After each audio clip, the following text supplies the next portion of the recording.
In a garden hidden from the world, a seed holds a dream to become the tallest sunflower, reaching beyond the clouds.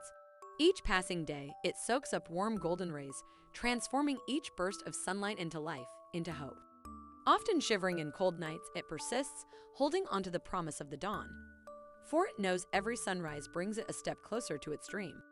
Rainy days drench it, yet the seed remains undeterred.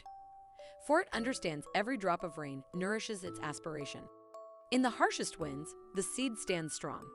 It learns that adversity can sway, but never break the resilient. One day, the dream becomes reality.